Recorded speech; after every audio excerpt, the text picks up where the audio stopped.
અને તમે પણ તમારી દીકરીને વળાવો છો ત્યારે ખોટી સલાહ આપો છો કે બેટા ચિંતા ના કરીશ, કઈ તકલીફ થાય તો ફોન કરી દેજે, અમે અડધો કલાકમાં ઘરે આવી જશું, જરાય મૂંઝાઈશ નહીં, સહન જરાય ના કરીશ. એમ રાઈટ? હા કે ના? એ ખોટી સલાહ છે. You are wrong.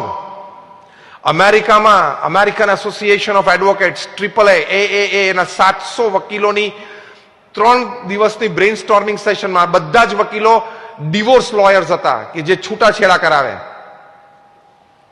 અને ઇન્ટુ બ્રેકેટ બધા લાખોપતિ છે. એ લોકોના 3 દિવસના બ્રેઇન સ્ટોર્મિંગ સેશન પછી જે કન્ક્લુઝન પેપર તૈયાર થયું અને યંગ કપલ્સમાં ડિવોર્સિસનું કારણ, એના 5 મુખ્ય કારણ એ લોકોએ નક્કી કર્યા ઓવરઓલ આખા દેશમાં. એમાં પહેલું મોટું કારણ and over indulgence of mother into her daughter's family. મોટું કારણ શું? એની માનું સતત દિવસમાં 3-4 વખત ફોન કરીને સારું છે ને, વાંધો નથી ને, આજે શું થયું, તારી સાસુ શું બોલી, તો પછી ત્યાં શું કર્યું, આજે શું રસોઈ કરી, તારી સાસુએ રસોઈ વખાણી, શાકડો.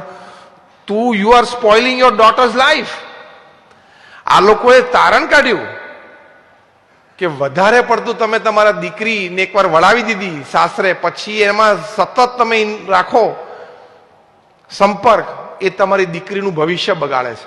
કારણ કે ત્યાં પછી શંકા કુશંકાઓ ચાલે, જાત જાતની વાતો ચાલે, અને રોજમાં વાતે શું કરવાની એમ કહું છું. દીકરીને કહી દેવાનું કે બેટા 15-25 દિવસે, મહિને 1.5 મહિને કંઈક તારી ઈચ્છા હોય તો વાત કરજે, બાકી તું ત્યાં રહે, એડજસ્ટ થઈ જજે, થોડું તો સહન કરવું પડશે. નવું ઘર છે, નવો પરિવાર છે, નવા માણસો છે, એ લોકોના સ્વભાવ જુદા હોય, આપણા ઘર જેવા ના હોય, એના ઉઠક બેઠકના સમય જુદા હોય, બોલવા ચાલવાની રીત જુદી હોય, ખાવા પીવાના ટેસ્ટ જુદા હોય, તો બેટા તું થોડું એડજસ્ટ કરજે, એમ સલાહ આપવી જોઈએ. અને ચોખ્ખું કહેવાનું બેટા થોડું સહન તો કરવું પડશે. બધાએ કરવું પડે. ટોલરન્સ પહેલો જ શબ્દ છે. મારી દીકરીને મેં રાજકુંવરીની જેમ મોટી કરી છે, કેમ સહન કરે? અલે અત્યારે પ્રધાનમંત્રી રોજની 1 ટન ગાળો ખાય છે, તો તાર દીકરી ના ખાય? લોકશાહી દેશમાં પૂર્ણ મેજોરિટી સાથે લોકસભામાં બેઠા છે, પૂર્ણ મેજોરિટી સાથે, તોય ટન ગાળો ખાય છે કે નહીં રોજ?